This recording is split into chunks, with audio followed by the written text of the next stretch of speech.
Hello guys, welcome to my mommy's vlog. For today's video guys, on the way na po kami sa Baguio City.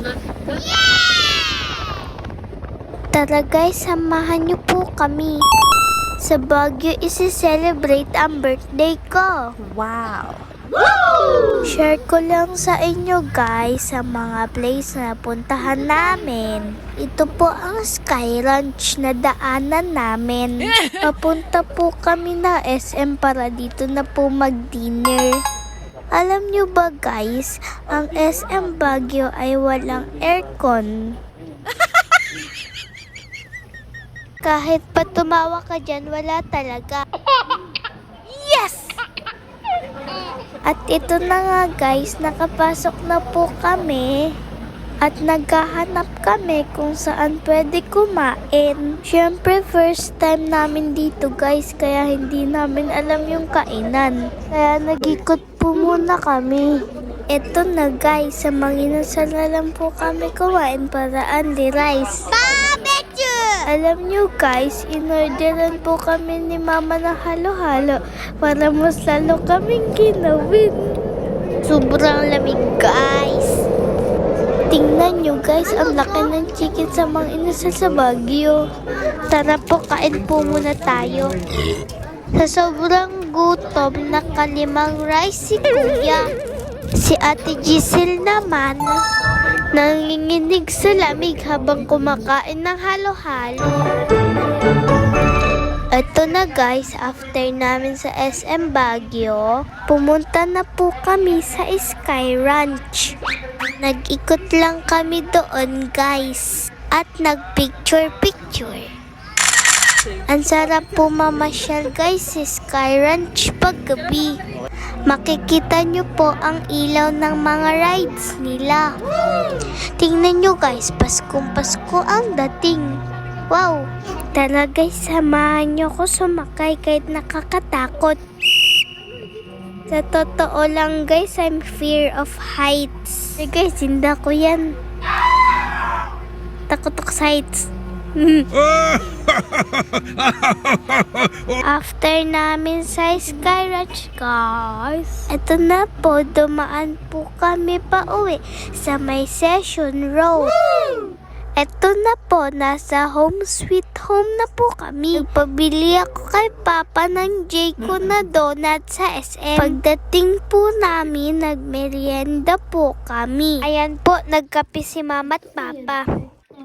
Kinabukasan guys, maaga po kami pumasyal. Una po namin puntahan ang Lourdes Grotto na may pinakamataas at pinakamaraming steps. Sobrang taas guys, nakakapagod tumakyat.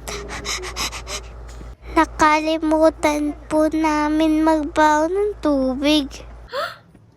Di pa kami nangangalahati guys, pagod na kami umakyat. Si Papa lakas ng energy, tumatakbo-takbo pa nga. Si Mama naman hingal na, panay ang pahinga. Yan tuloy, nahuhuli kami guys. Ang bilis po ni Kuya at Papa, nakarating agad sa taas. Sa wakas guys, narating po din namin ng tuktok.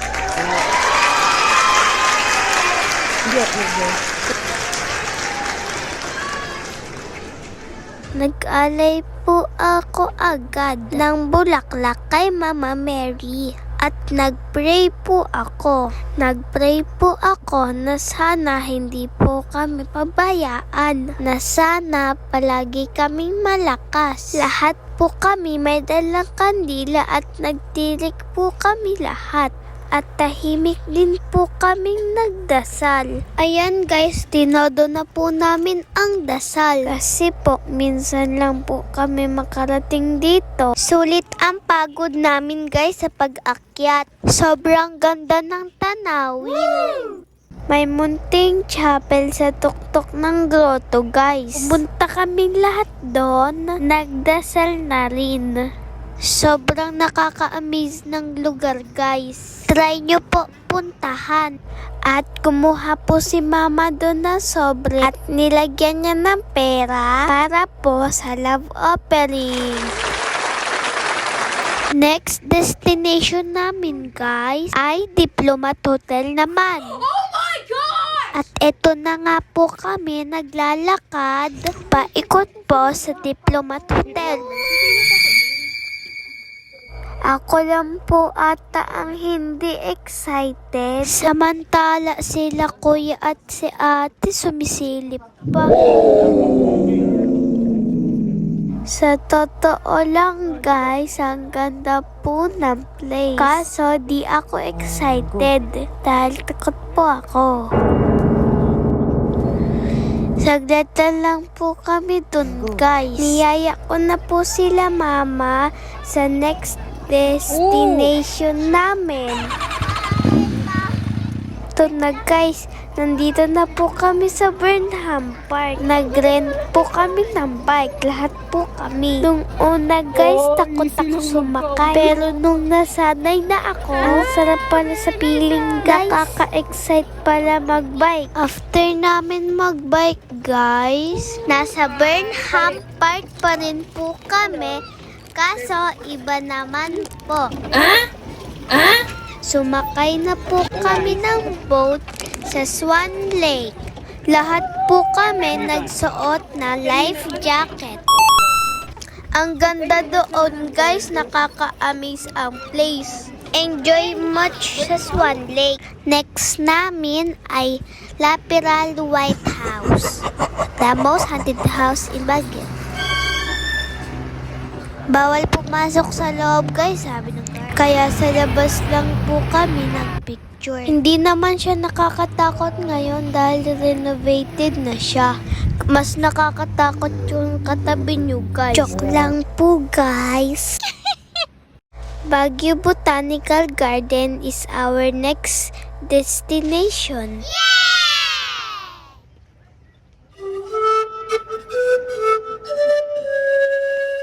Happy birthday to you. Happy